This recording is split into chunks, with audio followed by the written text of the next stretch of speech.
Jesus Freak here, and this is something I don't usually consider because of the translation. I'm not a fan of the NIV, and especially not the 2011 revision.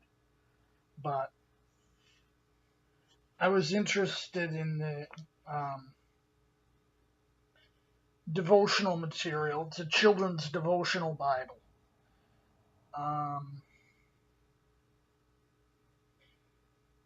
You can probably guess where I got it, because often when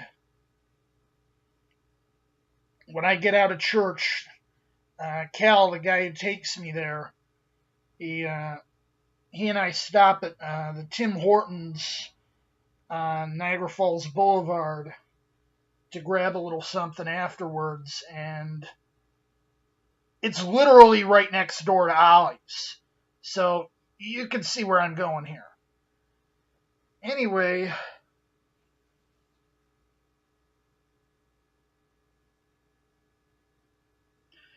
signatures. This is not a cheaply built Bible. I paid $13 for it.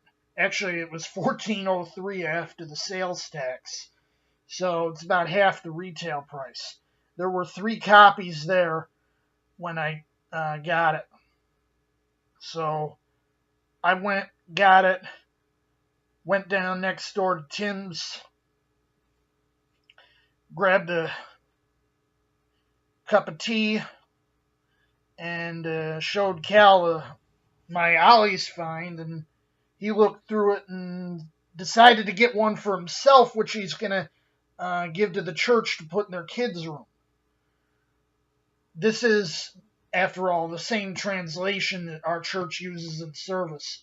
Now, honestly, I'd rather they use something different, but it is what they use. So, it is what it is. Now, this is a 2016 edition. Of course, NIV Zondervan.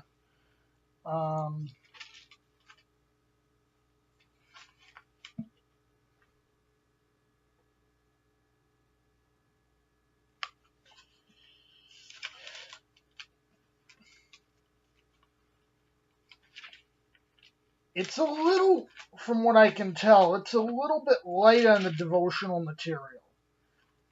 There's a few verses that highlight. Now, honestly, I don't like the choice of wording here, but it's not too bad.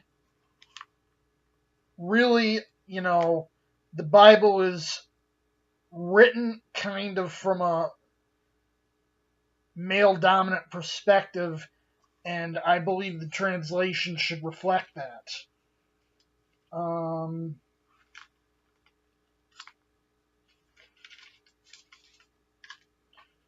Apparently there's about 50 of these devotionals, which is not a lot.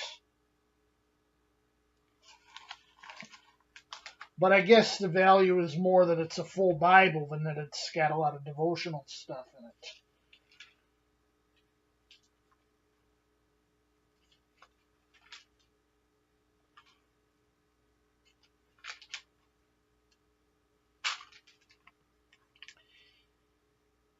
It's in the older style of Zondervan stuff. It doesn't use the new fonts, the 2K Denmark fonts.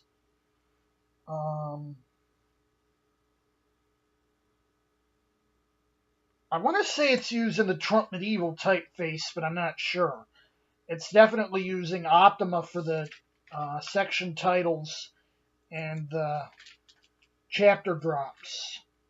Of course, I've never seen an NIV that didn't use chapter drop downs, paragraph format, the whole 9 yards. That's just how they are.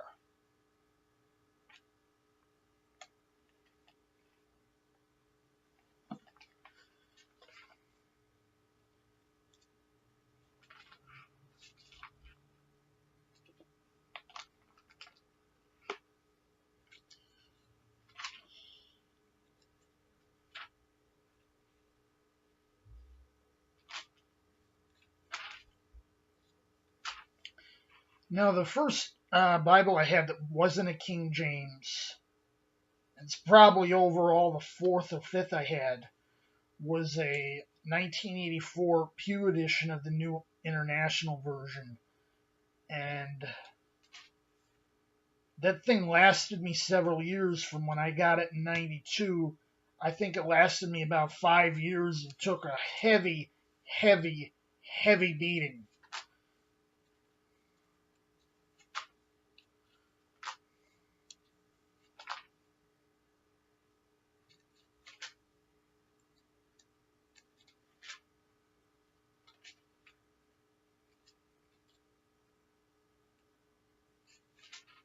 There's a few of these promise prayers.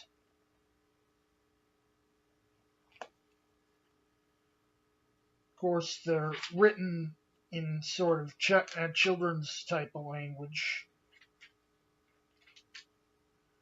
There's nothing between the testaments, goes right from the end of Malachi into Matthew with just the second title page.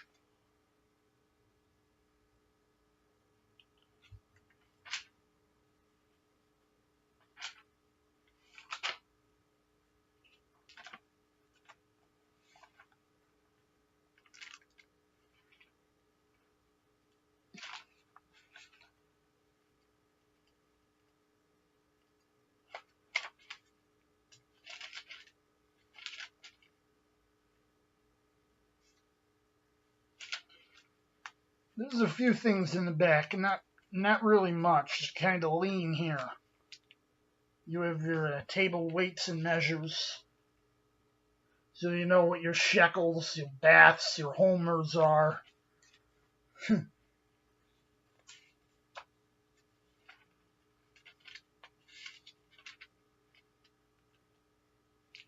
There's a list of all the verses they highlighted.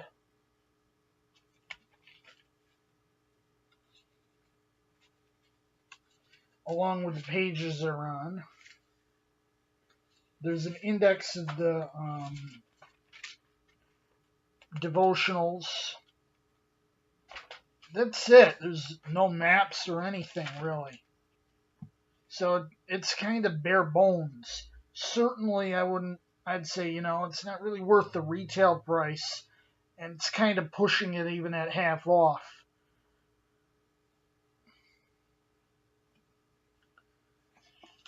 And the print size is, I think for its purpose, it's a little small.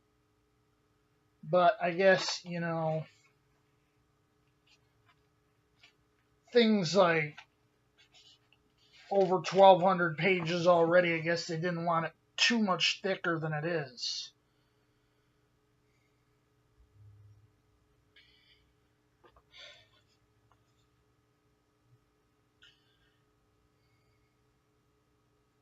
Anyway,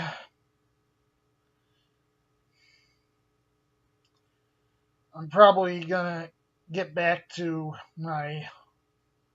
either my retro computer work or maybe my music stuff. So I'll pop up the chat room information again. And Jesus freak out.